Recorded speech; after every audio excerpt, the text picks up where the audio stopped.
on which we want to focus on. Third quarter earnings came, losses are wide and Y, but strong performance in food delivery. My colleague Mangalam caught up with Rahul Bothra, Chief Financial Officer at Swiggy. Okay, I think what we'll do is we'll welcome in Mr. Bothra to sort of answer some of the questions. Mr. Bothra, good to have you with us here. Thanks very much. Food delivery, you seem to have gained market share in the quarter. Can you tell us what geographies have you grown faster in? So I can't specifically talk about market share. I think what really has happened is our trajectory of the growth in the food delivery business has improved. I think our guidance has been that we can grow at 18 to 22% over the medium term. Last quarter, we grew at 19%.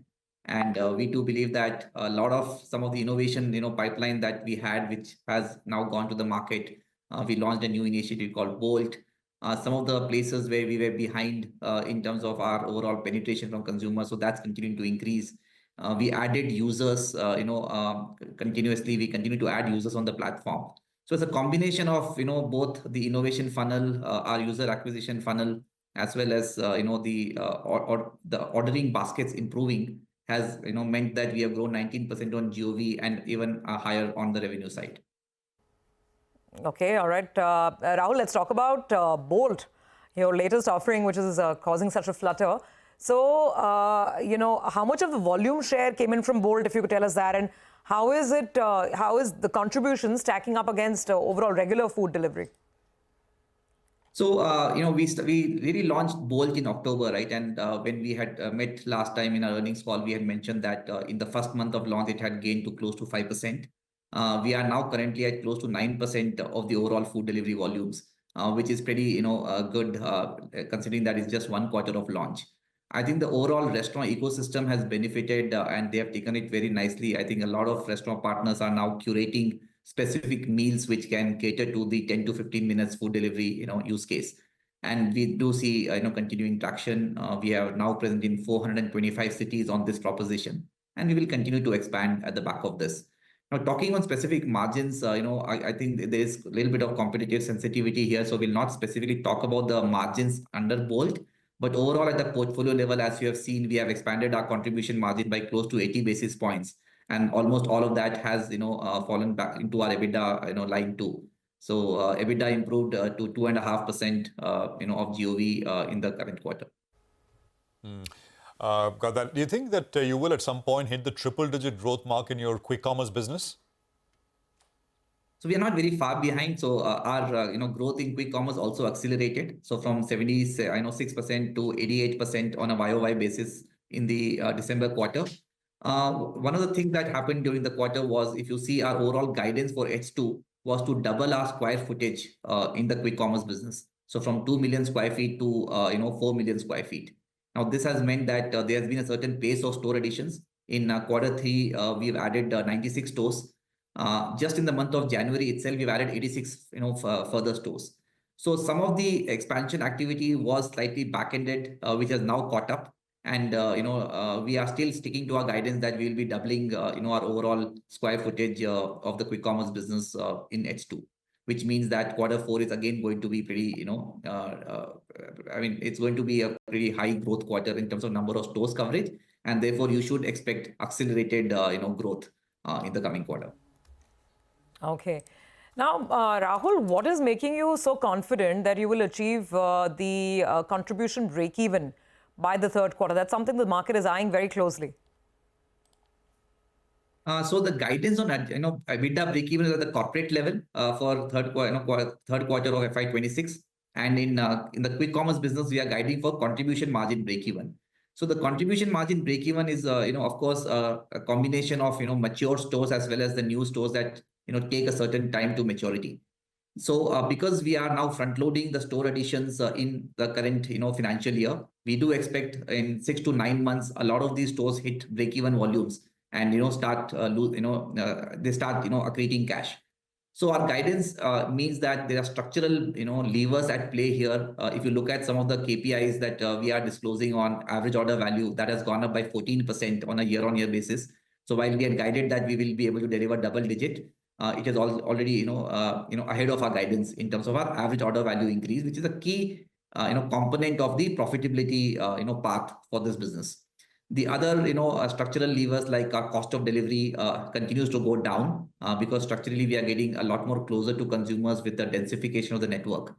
So, the overall portfolio margins are, is what we are guiding that by, Q3 of FY26, we will be able to break even at the portfolio level because a lot of these store additions that are currently happening will hit that maturity or at least the break-even stage at that point in time.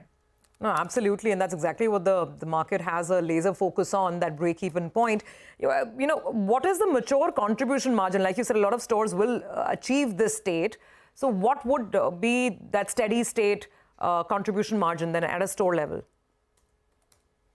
No, so it varies. It really varies around, both the maturity and, what also happens is sometimes a mature store, we also have to break down the store into, neighboring stores because to manage growth, right? So when a store hits, say, anywhere between 2,000 to 2,500 orders per day, we do, increase, open another store in the vicinity, which makes structurally, us being able to service the consumers better. But in the very short term, both the stores, contribution margin does take a hit in the short term.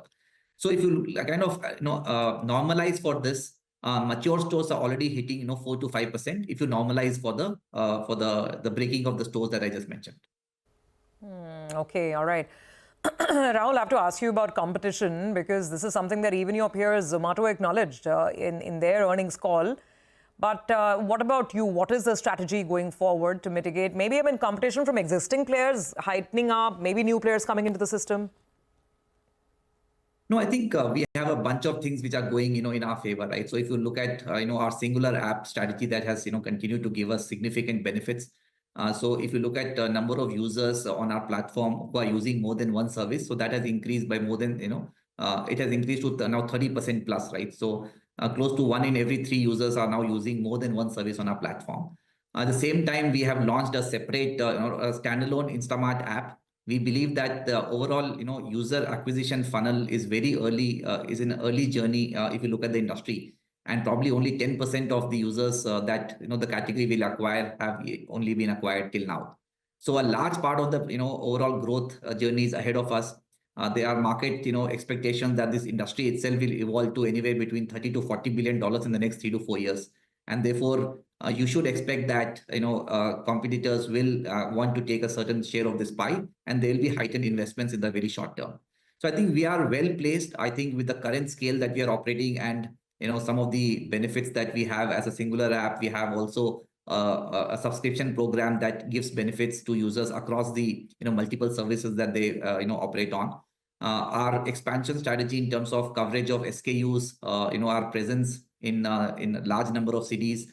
As of December, we are now present in 84 cities, and we'll add a few more in this financial year. So there's a combination of, I think the network is already laid out. We have a very strong customer base, existing customer base. Our new customer acquisition continues to accelerate. So yeah, we find ourselves in a good place and pretty confident that we want to be in a position where we can dominate the overall category in the times to come. Got that. Any specific guidance on quick commerce when it comes to growth and margins from here? Yeah, it's hard, right? Because the category, as I said, is so early in its journey. I think in food delivery, if you had asked us, 2 to 3 years ago, it would have been hard to kind of put down a number. But because it's reached a certain maturity stage, we are able to also guide as well as, execute on that, guidance. I think on quick commerce, a lot of the evolution is still ahead of us. We have to remain agile. I think we are responding to, the customer's needs and we are getting to what the customer wants in terms of selection, in terms of, coverage, opening new cities, opening new geography within the, larger cities that we operate, opening newer areas which are hitherto unserviced. So there's a lot of, levers at play here, which will determine, the overall growth for the category and, consequentially to us as, as Instamart. That, ultimately, I think this will evolve. So it's very hard to put a number, market expectations suggest 60 to 100% growth, for the foreseeable future, which will mean that the category will get to, close to like $30 to $40 billion in the next 3 to 4 years. Rahul, finally, you do have obviously a large amount of cash in the balance sheet right now. So to what extent or over how many quarters does it cover you in terms of growth and any plans? Any specific use for that cash apart from store rollout? a need for cash. I think we are well capitalized. As you've seen, we have close to 8,200 crores of cash balance. As you also see, food delivery delivered 184 crores of positive EBITDA in the last quarter, and that will continue to grow. So I think as a combination of the acceleration in the food delivery margins, and as well as the Instamart stores maturity, as well as the business maturity reaching a certain stage, we don't expect that we will need to raise further cash, at least in the foreseeable future. All right. Well, I think that'll be well taken. Thanks very much, Rahul, for joining us. Stocks coming off the lows a little bit, but we still got a bit of a cut at this point in time. The market's down 60 points on the Nifty. 23,640 is where we're at. Back to Mitesh for a